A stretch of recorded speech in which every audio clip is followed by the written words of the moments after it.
federal fraud investigation in Minnesota took a new turn today. This time, agents are zeroing in on daycare centers and health clinics after a viral video touched off a firestorm. I rely on childcare. I work. If childcare is cut, I'm unable to work or go to school. I understand fraud is bad. Hello, we'd like to ask where the money's going. What do you guys think about the fraud that's taking place here in Minnesota? I don't think anybody is enabling fraud to happen. Hold Governor Walz accountable for that. A sweeping fraud scandal is unfolding in Minnesota, where billions of dollars were allegedly funneled through a vast network of front businesses operating under the banner of welfare programs, enabling large-scale abuse for years. The scope of the scheme is so enormous that it nearly rivals the GDP of Somalia, with funds intended for needy children reportedly stolen from Minnesota taxpayers and instead spent on luxury travel and overseas properties.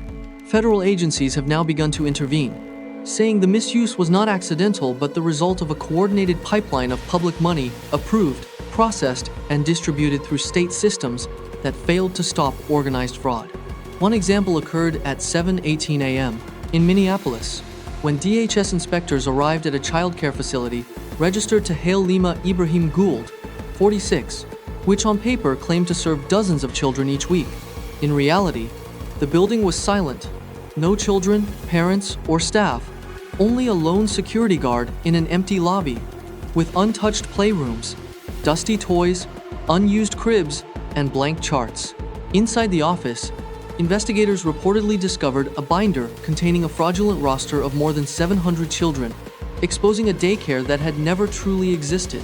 Investigators found repeated names, copied signatures, and fabricated attendance records, and when they opened a steel safe, they discovered 6 black shrink-wrapped packages marked with the CJNG cartel emblem, alongside $30 million in sealed cash. What began as a routine welfare fraud inspection instantly escalated into a federal crime scene. Authorities later arrested a Somali daycare director as part of a broader childcare fraud investigation, citing suspected links uncovered at the site. As the day progressed, investigators expanded their search across Minneapolis, and the pattern grew increasingly disturbing. Records showed that Hail Lima Ibrahim Gould was listed as the director of 6 separate daycare facilities, each approved for 30 to 40 enrolled children, and all receiving government childcare assistance, yet repeated site visits revealed the same reality every time. No children, no teachers, no activity, only paperwork. Financial logs traced millions of dollars in subsidies moving through shell accounts and routed between service agencies, community programs, and private transfers that did not align with attendance records.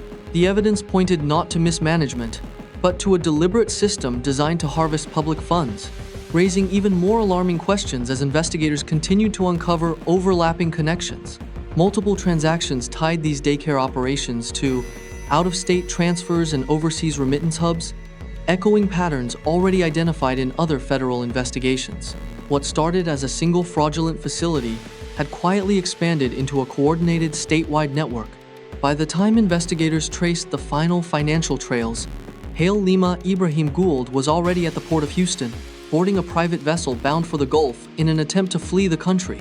Coastal surveillance tracked the boat's southbound route, while federal pursuit vessels followed at a distance across the dark, silent waves, closing in until there was nowhere left to run. The interception was calm, but decisive. Hail Lima was taken into custody on deck, ending her escape at sea. What began as a welfare fraud case had escalated into a federal manhunt on the water. Later that night, at 11:46 p.m., data seized from Hail Lima's devices led investigators to a supposedly abandoned industrial site outside Minneapolis, but the site was far from deserted. The compound was heavily guarded, with rotating cameras monitoring non-stop activity. Aerial scans revealed 4 fully operational production floors running around the clock. Machinery never stopped, and output moved in relentless cycles. Logs indicated industrial-scale narcotics production, nearly 20 tons of fentanyl, and more than 60 tons of cocaine, enough to devastate entire regions of the United States. Behind those walls, 52 captives, both American and foreign nationals, were monitored, controlled, and forced into labor, some missing for months, and others vanished without a trace. By the time a joint federal task force arrived, The night sky above the compound was alive with urgency, as over 200 federal agents coordinated across secured perimeter lines to confront the staggering reality hidden within. Every movement was calculated, every decision weighed against the lives trapped inside. There was no margin for error. Teams were assigned specific roles, some to breach, some to extract hostages, and others to block any potential escape routes. Silence hung heavy as the final countdown began, pressure building like a weight in every bone. At 12:17 a.m., floodlights sliced through the darkness, sirens pierced the night, and controlled commands echoed as entry points were forced open and agents surged inside. The quiet factory erupted into chaos, alarms blaring, footsteps pounding along metal corridors, a collision of fear and adrenaline. Hostages were discovered in separate rooms, exhausted and terrified but alive. Rescue teams guided them out carefully, forming protective corridors and moving step by step, voice by voice, across the compound. Some cried, some collapsed, some whispered that they had never believed they would see daylight again. Yet now, they were finally going home. Inside the complex, resistance escalated, doors slammed, barricades toppled, and panic tore through the network's once hidden shadows. The confrontation reverberated through steel walls like rolling thunder, yet through every urgent moment, the mission remained clear. Get the hostages out, protect every life, hold the line. By 1:42 a.m., the compound was fully secured.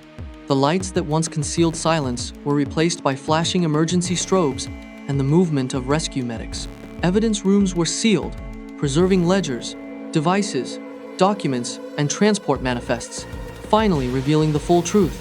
What had begun as a routine daycare investigation had uncovered a vast, silent industrial empire exposed in the dead of night. By 4:12 a.m., at the Minneapolis Industrial Corridor, the factory was no longer a fortress. Floodlights illuminated the concrete yard, reflecting off emergency vehicles and rescue tents as federal personnel moved with controlled precision. The chaos of the night had given way to a quieter, heavier silence, the kind that follows shock, not peace. Hostages had been evacuated in stages, and now came the part no one truly prepares for. What happens after survival? Medical teams moved between triage stations, checking vitals, warming hands, and stabilizing exhaustion.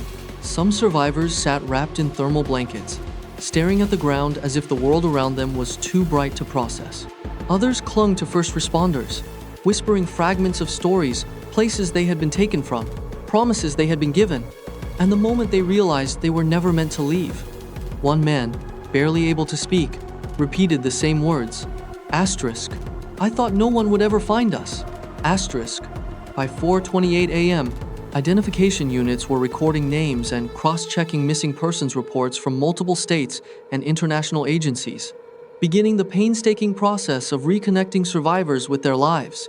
Matches began appearing one after another, people from Minnesota, Washington, Texas, and even several countries overseas.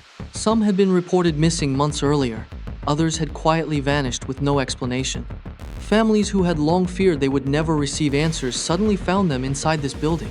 Evidence response teams moved deeper into the compound, not as rescuers this time, but as chroniclers of a sprawling crime. Every room told a piece of the story. Ledgers stacked in metal cabinets, transport schedules pinned to corkboards, computer terminals still logged into internal networks. Nothing about this operation was improvised. It was systematic, structured, designed to function invisibly for as long as possible. Financial logs traced transfers across multiple states, with chains leading back to shell organizations tied to childcare service providers that existed only on paper. Some entries connected directly to business fronts linked to Hail Lima Ibrahim Gould's network. What had begun as a daycare subsidy fraud scheme had grown into a sophisticated financial engine feeding something far larger. By 5-6 a.m., federal analysts were on site, reviewing data. Patterns emerged quickly. Synchronized payouts, recurring reimbursement cycles, repeated names across multiple daycare registries. And on every page, the same unsettling question lingered, demanding answers. How long had this system been operating undetected? No one could answer, but the numbers spoke for themselves, and they were staggering. By 5:31 a.m., the final sweep confirmed the interior was secure. Chain-sealed evidence crates were loaded for transport, devices tagged for forensic recovery, and communication logs, personnel rosters, and transport manifests were meticulously preserved. Nothing would disappear. Nothing could be rewritten. The factory that once concealed silence now held the most complete record of the network ever uncovered. As dawn crept over the horizon, turning the industrial skyline pale blue, the tension of the night gave way to a weary relief, not victory, but the acknowledgement of what had been prevented. The hostages were safe. The compound had fallen. Yet, investigators knew this was only a single node in a larger system, a structure built on fraud, intimidation, and exploitation that extended far beyond Minnesota. With its exposure, the rest of the network could no longer hide. By 7:14 a.m., at the Federal Operations Center in Minneapolis, the factory was no longer a mystery. It had become the starting point. Inside the temporary command room, screens glowed with documents, maps, and financial diagrams extracted from the compound. For the first time, investigators could see the network in full motion, and it did not begin in Minneapolis, it passed through it. Analysts reconstructed money trails stretching across 3 states, looping between nonprofit filings, caregiving service contracts, and childcare subsidy deposits that never matched physical attendance records. Reimbursement cycles appeared with precise rhythm every 2 weeks, every quarter, every fiscal close. It was not random. It was engineered. Names appeared repeatedly across multiple rosters. Addresses were recycled between agencies. Supervisors were listed as employees in one registry and as guardians in another. Each document seemed legitimate on its own, but together, they revealed a carefully constructed system. By 7:41 a.m., a second layer of data was added. Transportation manifests from the industrial compound were linked to warehouse records in Houston, Phoenix, and Southern California, with routing paths extending toward maritime channels and cross-border transit hubs. Minneapolis was not the endpoint. It was a midpoint, where paper trails converged, where assistance programs were converted, and where benefits intended for families were funneled through shell entities and transformed into financial flows that no longer resembled public aid. What had begun as daycare fraud had evolved into a full logistical economy. By 8:03 a.m., Hail Lima Ibrahim Gould's name appeared across multiple nodes, not only as a director, but as a guarantor, financial signatory, and silent partner on accounts that never recorded payroll, staffing, or basic operational costs. 6 daycare facilities, dozens of reimbursement filings, yet no consistent record of children ever attending. And still, the numbers grew month after month. Overlaying immigration records revealed additional patterns. Individuals connected to her network appeared as caregivers on one form, consultants on another, and temporary contractors elsewhere. Some had only recently entered the U.S. Others rotated addresses every few months. This was not a business, it was an infrastructure. By 8:28 a.m., Prosper Financial Monitoring confirmed that portions of the diverted funds had flowed through intermediary accounts linked to overseas remittance corridors, the same channels examined in prior federal cases involving organized criminal networks. The operation was moving more than people. It was moving capital, power, and leverage. Every layer concealed another, and every connection masked the next. By 8:52 a.m., a single phrase echoed through the operations room. This was never about one facility. Investigators had stopped thinking in terms of locations and began speaking in clusters, routes, and functional tiers. Minneapolis hosted the paper architecture. Houston managed transit. Other regions facilitated distribution and concealment. The empire did not resemble a traditional hierarchy, it was a web, quietly and efficiently expanding for years under programs built on trust, relief, and good faith. All it took was one silent daycare to open the first thread. Case files were consolidated, joint task authorizations expanded, and multiple federal divisions synchronized timelines. Financial crime, organized fraud, cross-state movement, and transnational coordination were now the focus. The mission had grown beyond shutting a single facility. It was to unravel the network connection by connection, node by node, ensuring nothing could disappear into silence again. The factory had revealed the truth, and now investigators were following every thread. This network did not collapse overnight. It had been built patiently hidden in paperwork, wrapped in legitimacy, and spread across borders until the morning the lights finally reached it. By the time the investigation reached its final briefing, The mood inside the federal building was neither celebratory nor relieved. It was solemn. At the center of the table lay the documents that had triggered everything. A registry listing more than 700 children, licenses for 6 daycare facilities, months of reimbursement filings, signatures, approvals, recurring payment cycles, all perfectly formatted, processed, and authenticated. On paper, the system looked flawless. In reality, there was almost no evidence that any of the children listed had ever walked through those doors. Nothing in the record seemed dramatic or suspicious. Every form appeared ordinary and administrative, the kind of paperwork no one questions because it follows every rule it is supposed to follow. And that was exactly how the network survived. Investigators reviewed addresses that had once seemed unremarkable. Small buildings in quiet neighborhoods, offices rarely showing signs of activity, centers that continued receiving funding while remaining empty. Residents recalled the same details. Lights occasionally on, but no school drop-offs, no parents waiting outside, no sound of children playing. The operation was not pretending to thrive. It was designed to stay unnoticed. Analysts came to a stark realization. This fraud was never meant to be impressive. It was meant to appear routine. Forms were submitted on schedule. Attendance sheets mirrored each other month after month. Compliance boxes were completed exactly as expected. Nothing bold, nothing loud, just predictable enough to move through government systems built on efficiency and trust. It was not carelessness that allowed it to function. It was the absence of suspicion.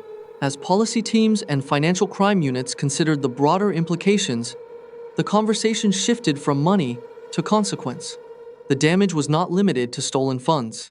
It affected families who genuinely relied on assistance programs, communities already skeptical of institutions, and honest childcare providers whose reputations would now be shadowed by doubt. What the network exploited was not a financial weakness, it exploited public confidence. Procedural gaps became painfully clear over time. Approvals had been issued without on-site verification. Digital documentation was accepted as proof of reality. Records were validated by repetition rather than observation. The network did not rely on threats or chaos. It hid behind paperwork that appeared legitimate. And once legitimacy is assumed, it is rarely questioned. By the end of the review, one conclusion stood above all others. This was not simply a fraud scheme. It was an ecosystem, one that lived inside social programs, moved through bureaucratic structures, and grew silently because no one imagined organized criminal infrastructure could hide behind something labeled as support for children. The daycare doors had never been opened for families, they had been built as a shield. The investigation was not ending. It was expanding. There were still more locations, more filings, more connections to follow. What began as a single inspection had uncovered something far larger. A system that expanded quietly and patiently, sustained not by force, but by invisibility. By the time federal analysts concluded their final briefing, one truth was impossible to ignore. This was no longer a story about a single daycare, a single director, or a single loophole. It was a story about what happens when institutions assume integrity instead of verifying it. When political systems value efficiency over oversight, and programs created to protect the vulnerable become pipelines for those willing to exploit trust at scale, the consequences echo far beyond Minnesota. Lawmakers are being pressed to explain how billions in public assistance moved through approval systems without physical verification. Committees demand answers from agencies that signed off on facilities that never housed children, programs that never delivered services, and reimbursement cycles that repeated unquestioned for years. This scandal is not only financial, it is institutional. It challenges how governments audit themselves, how welfare programs are monitored, and how accountability is defined when fraud hides inside legitimacy. The human cost extends even further. Every fraudulent dollar diverted was a dollar taken from real families' parents working multiple jobs, legitimate childcare providers struggling to stay open. The network didn't just steal money, it stole opportunity, credibility, and public faith. And for the 52 people discovered inside that factory, the impact was far more immediate and profound. The cost of this network was measured not in numbers, but in time, fear, and the struggle to survive. Yet the investigation has also revealed something deeper, a value no criminal operation could erase: The power of persistence, scrutiny, and refusing to accept surface-level truths. Federal agencies are now pushing for reforms that go beyond paperwork.